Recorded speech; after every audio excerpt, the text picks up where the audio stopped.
Imam Ahmad Hamid, Fiqh of Contemporary Issues.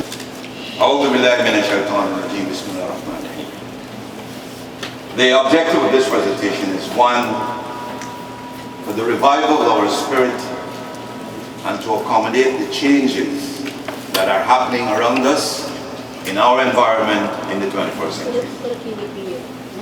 Secondly, to give you some insight into the provocative issues, the one that is causing a lot of problems in the world, and for you to examine them with a critical mind.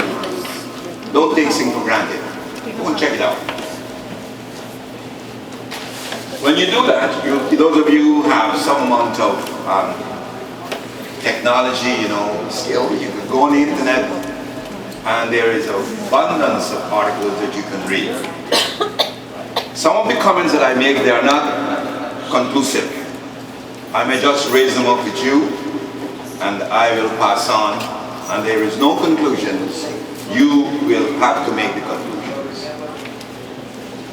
We are living in the 21st century. What happens here in New York affects the Muslim all over the world and vice versa. What happens in the Muslim world affects us. To give you an example, how we're being treated. If you were listening to the Democratic Convention I did, and there was this guy, Khizr Khan, talking about his son, Captain Khan, who died in Iraq. But Fox News never showed Khizr Khan talking about his son. That is how the media deals with us. In every period of Islam, in every period of the Muslim, in every Muslim country, there were growth developments in technologies and industries that demanded the attention of the ulama. Even in the time of the famous four alims, four imams, each one of them, and Imam Abu Hanifa is one who developed the system of fiqh to deal with questions that arise that never was there before, and you need to deal with it in a way that is conclusive and can help the people. But this is a problem. The imams differ, and that is a problem by itself. Hakim was giving you the example of prayer. This is how the imams, Allahu Akbar, you do Rafadain. Some don't, I don't do Rafadain. Some put their hands here and below, no big deal. It's the part of the salah that is important, and some people don't understand that. In presenting it to you, this set of facts I want to give you. We are talking here about 1.6 billion people. 1 out of every 5 persons is a Muslim. They represent 23.4% of the world's population. They are the poorest. In some countries, they earn less than $2 a day. The average lifespan is about 67.3 years, and in some countries, it is less. But Muslims today who have gone to universities and they study a lot, men and women, they are challenging whatever the ulama says 100 years ago, 200 years ago, 400 years ago. They are basing their decisions on what is in our environment currently. One, they want separation of powers. You know, in Islam, there is no separation of powers. The church and the state, Islam and politics, they're all put together. Though some of us in our own community, no, I don't want anything to do with politics. Politics is a part of Islam. They want to separate culture from religion. In the Middle Eastern world, there is a culture. In India, there is a culture. In Bangladesh, there is a culture. Once the culture does not oppose Islam, the Quran and Sunnah, it is acceptable. Weddings, for instance. You have so where we do wedding and where we didn't do wedding.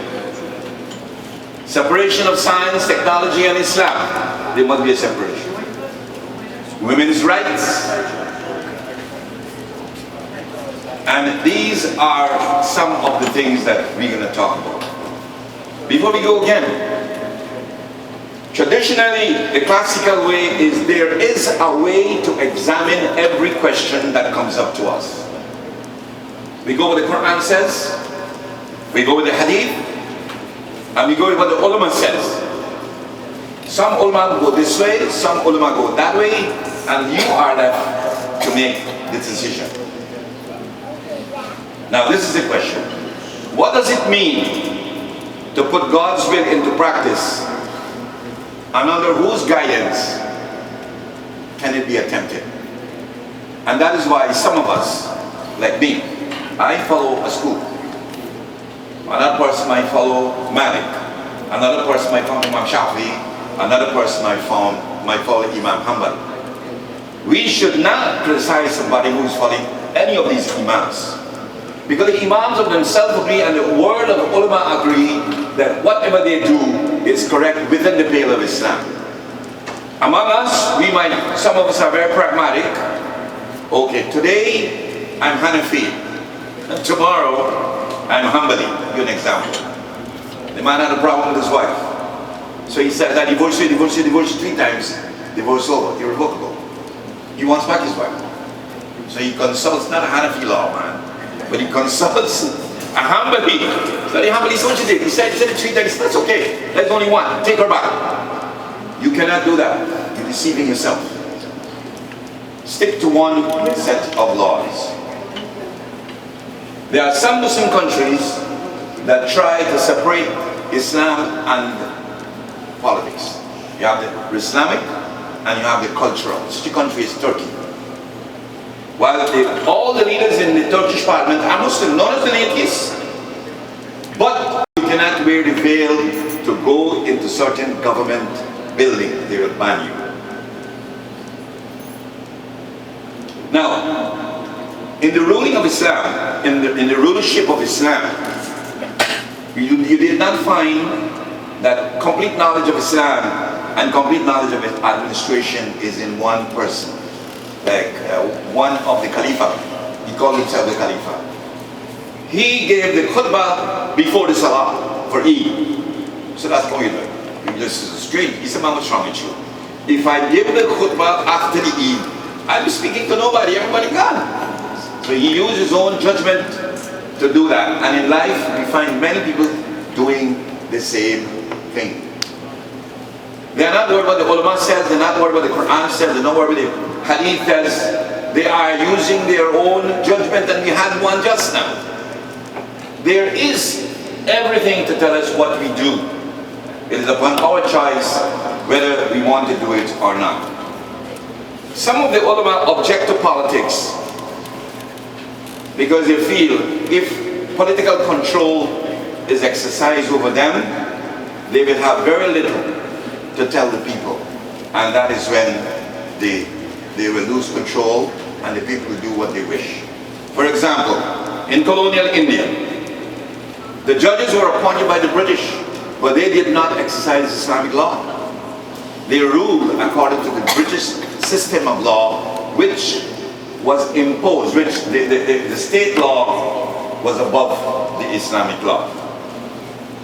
The other thing is, the world holds Muslims responsible for whatever is happening.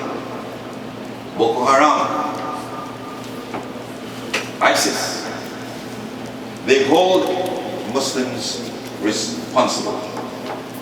Now, we come to some of the issues that are facing us.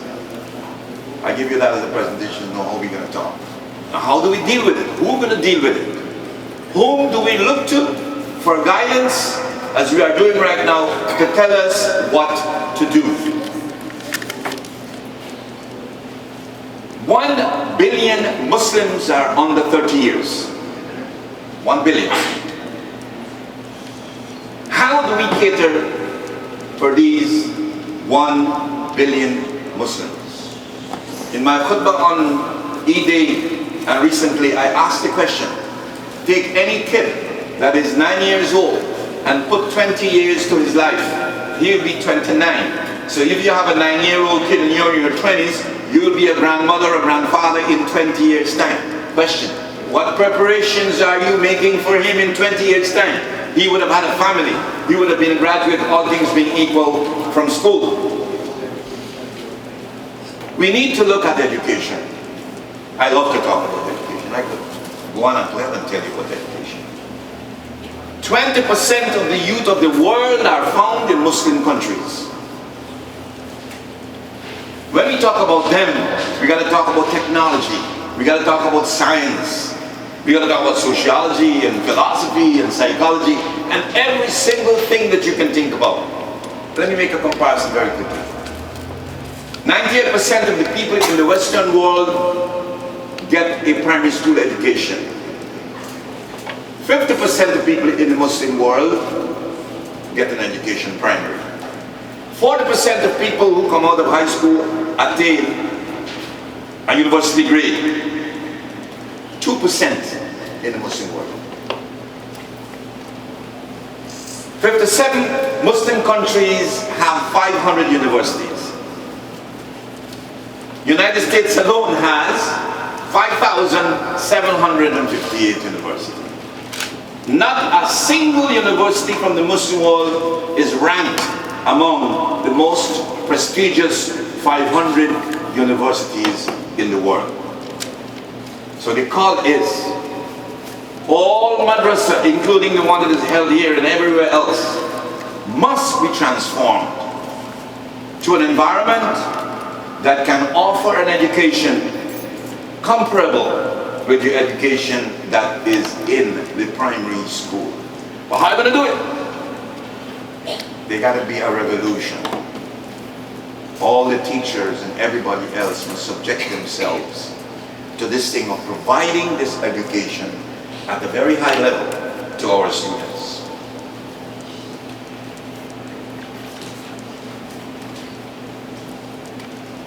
Now we go to the government of the Muslim countries. What kind of a government we have in Muslim countries? Is it democratic?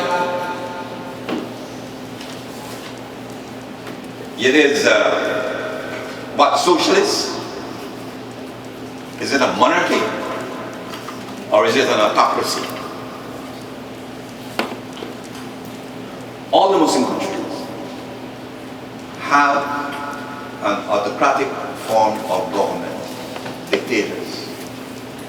One ruled for 30 years in Egypt, one ruled for 40 years in Iran, the other one was in Iraq, Assad regime is in Syria, and the Saudi government will soon be, that monarchy will soon be 100 years old. There is no room for development, political development within the Muslim world. Now we come to the rulings of the Sunni, of the Shia, of the Salafi. Whatever group you have, they all ruled on the same things. So sometimes people take what is convenient to them. They take that. The Sunni say the temporary marriages with women is banned, it's haram. Shia said, no, we can do it. And there are other finer things that we look out. Now there are differences among the scholars on many issues. I put one to you. How many of you will go into McDonald's and sit at the table and say, hey, give me some fried chicken? And you sit, you say Bismillah, and you eat it. How many will say, no, that is haram. I cannot eat McDonald's. So what is the rule? Can you or you cannot? People from South India, Pakistan, Bangladesh, no, we're not going to eat it. When I go to my school for the South, no, I'm not going to eat it. In the Arab community, they say, look, we can eat the meat of the Christian and the Jews, therefore it's okay. We can eat it. These are some of the problems we have. And the deep problems of governance. You see, education is so important to the Muslim. And because we don't have the level of education in the Muslim world, it makes room for dictatorship. You're stupid. You're a moron. You're ignorant. You can't read. You can't write. What can we do? Education leads to development of industries. Give an example. Saudi Arabia got billions of dollars. What do they manufacture? What do they manufacture? A bicycle? Did they expand their agricultural field? To say, look, we're not going to buy food, we're going to produce food. We're not going to buy corn, we're going to produce corn. We're not going to buy citrus fruit, we're going to produce citrus fruit. Israel is doing it. But it is convenient for that monarchy not to have a very educated class, so they cannot be challenged. We come to the question of women's rights. And on the internet, on the video, these women got PhDs. And they come out very assertive and aggressive and demand no more child marriages. I was talking to some brothers yesterday. I tell them, look, how you come about to have child marriages? What is the law? Is it applicable or not? And he stopped. Inheritance. Why should the boy get two shares and I get one? Why should two women give evidence as against one? That's the legitimacy of testimony. Why we girls are being killed? Because we disagree with the marriage or we agree with the marriage? Like the girl married a guy and the mother didn't like it. Pakistani, respect to Pakistani. So they abducted her to Pakistan. The guy was a captain in the army, so he used his army pals, went to Pakistan, collected her back and bring back to America. Other one minute take her home and she disappears. Forced marriage. Rape. The girl gets raped, she's at fault, she gets stoned. Involvement in politics. Polygyny. Gender equality.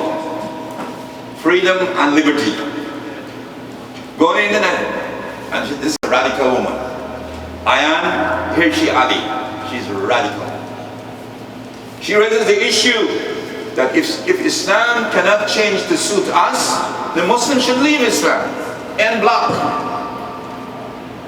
We should knock the Prophet down. We don't have to follow him. He's not our role model anymore. He lived 1400 years ago. We need new role models. The Quran should be changed. These laws in the Quran should be changed. The Quran is not immutable. She don't consider it to be the word of God, although she claims now she's a Muslim. But human rights are women's rights. And women's rights are human rights. And then the last one, you have the abuse. We need people to examine these issues so they can come up with things that are suitable, not to change the laws.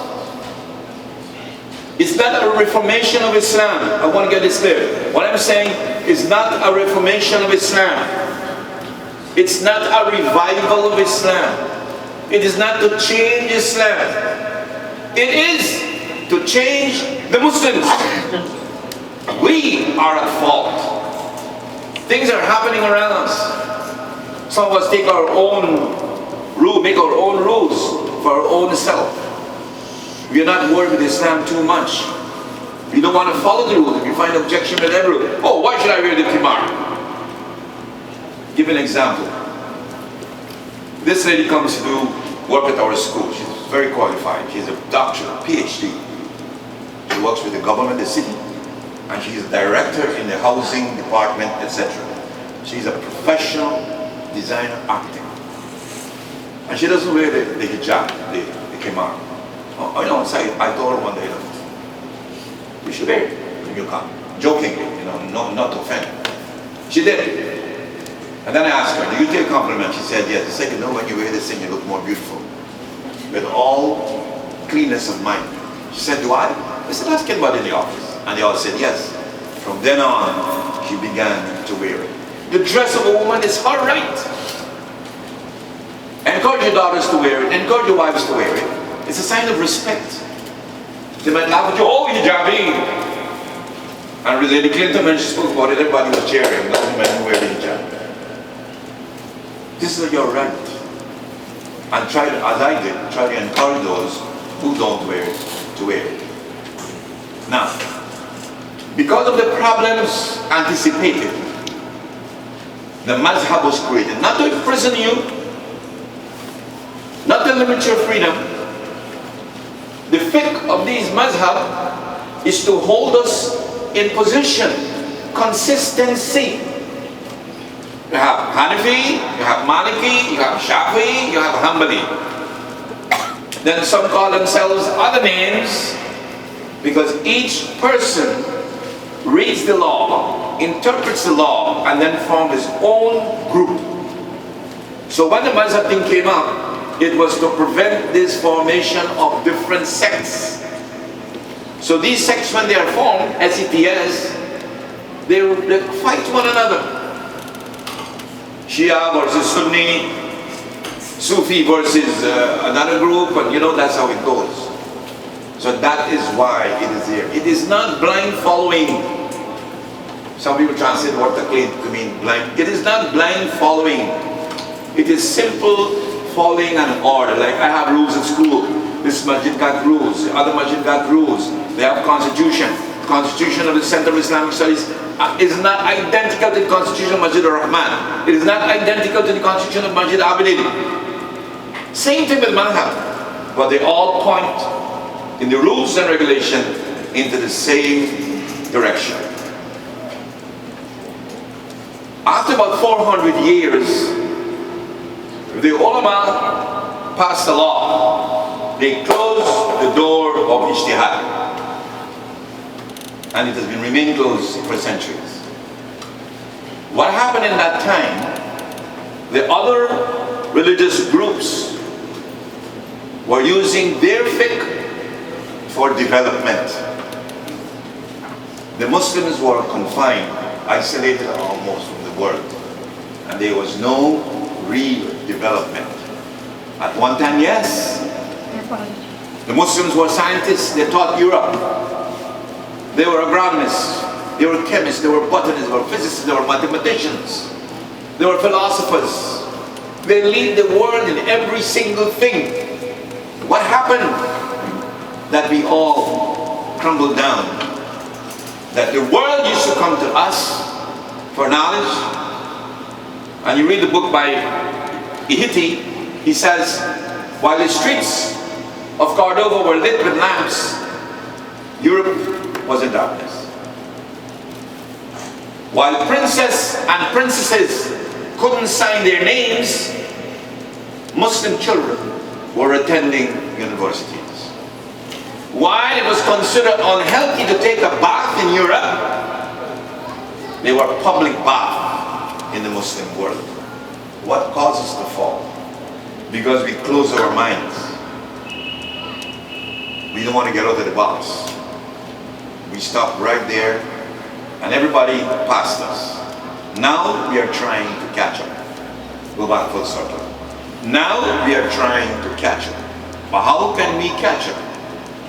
When we are not preparing the world for the young Muslims. We are denying them opportunities to improve their knowledge. And that is one of the reasons why they become fanatics. The experts say, because the Muslim youth is not educated and it's the fault of the ulama, not educated properly, they are left to think and to become fanatics. And shoot and say and kill and say, oh, this is because of Allah, Allahu Akbar. Nonsense. If our youth and population are educated, they will know that this is wrong. Islam never permits you to kill a person or to do all the things they do. It is not Islamic.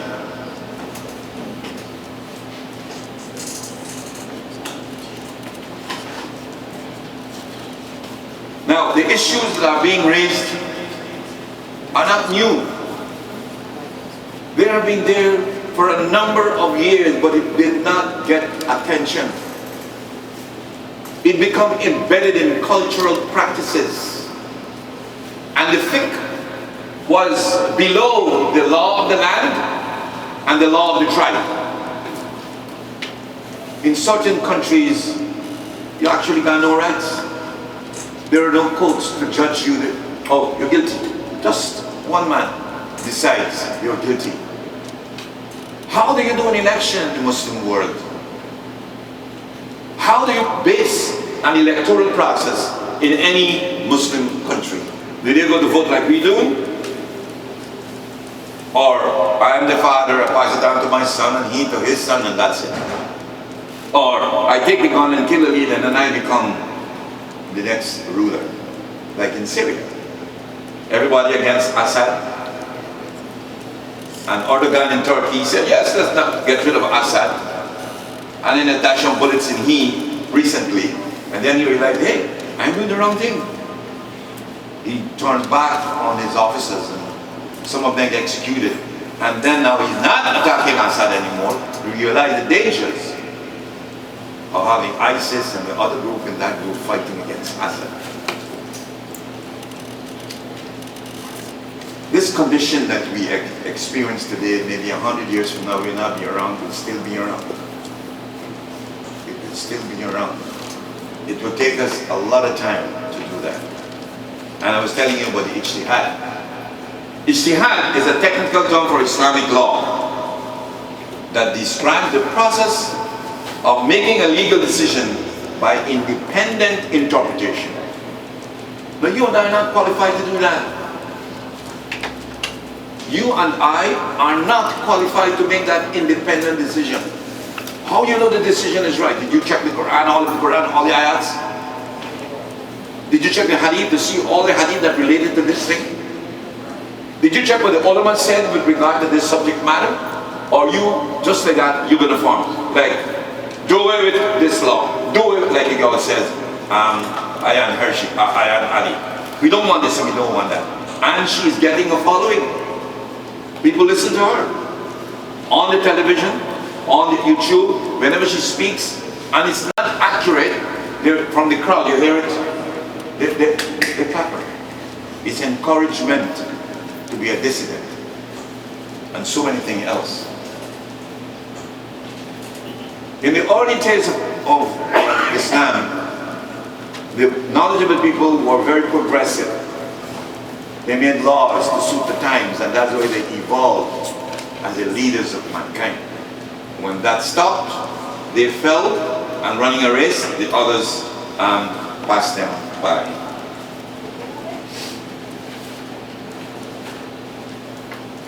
Let me talk about substance abuse.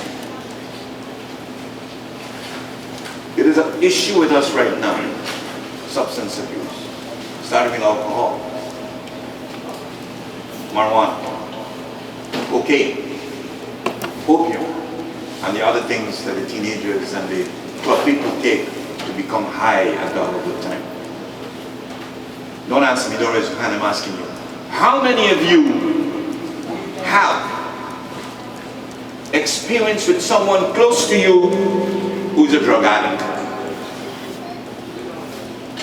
You know, I was driving and my wife, the guy came up to the window and she said, "Oh, Hamid, give him something." I said, "No, this guy?" She said, "Yes, because your son never passed them by. Always give them something." And I went to many of the sessions where the drug addict and the alcoholic tell their story to make you cry. Never reject them. You need to accommodate them. But in the Muslim community, in our Muslim community, where is this place that a woman who is abused can go and get shelter and counseling? I know one man said he's a guidance counselor. Believe me, he got to be joking. To be a guidance counselor, you've got to have a master's degree and go through a 2-year program. You got to know about marriage. You got to know the problems of marriage because you're an imam. I tell people, I'm not a guidance counselor. I can't. I'm an education counselor, yes, or academic counselor, but not guidance counselor for marriage. So we need that kind of a thing. Where do we have the place where these girls having problems, or these boys have problems with abuse of substances, that they could sit and go through in an Islamic way? Please, don't tell our children, "Oh, go read the Quran, go to Sunnah, you're going to be okay. Oh, don't worry about it, pray to Allah." Yes, these are all good. Like you tell a man taqwa. What is taqwa? He himself doesn't know. You give example, "Oh, you got to fear Allah." What does fear mean? The same way you fear an animal? The same way I feel a fear of God, I fear Allah. No. We need to educate. You had a problem with this before. But I said, you okay? You want to take a walk a little bit? Yeah, you should go and wash his face. Take a walk, take a walk. Help him with the asses.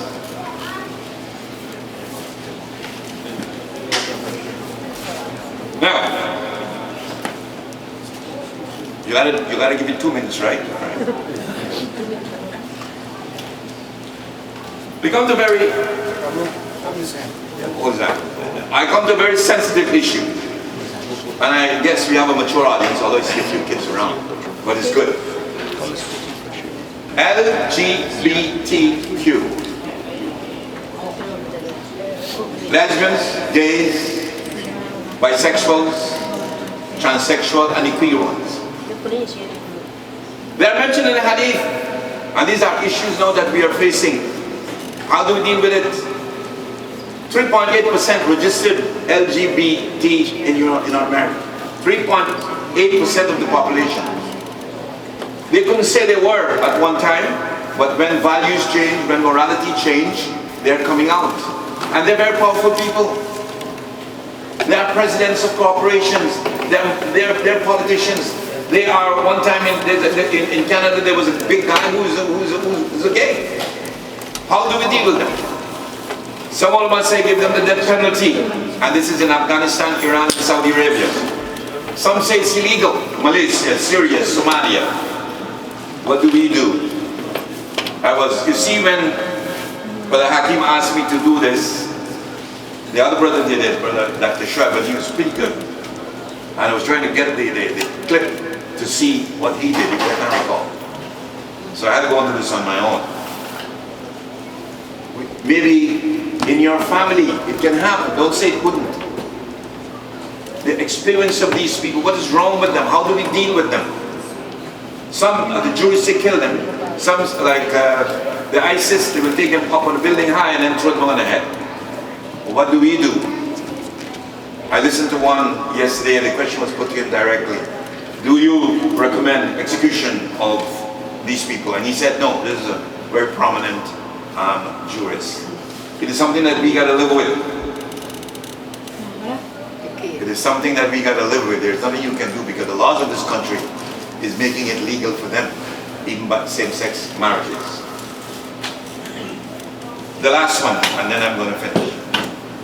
Too quickly. It's okay for you to accept an organ from another person. You call it organ transplant. This is very clear. It's okay for you to do that. Then you have the stem cell research. It was a big issue when it came on. And then the jurists had to come in and say whether you can use and when time. From the time you make the fusion of the male cell and the female cell, the ovum, the egg and the sperm, how long after that you can do it. So that too is permissible. And then I'm going to read this. What are stem cells? Stem cells are cells that have not gone through the process of cell differentiation and therefore have the potential to give rise to many kinds of specialized cells. Your liver, your brain, your heart, your muscles, your blood.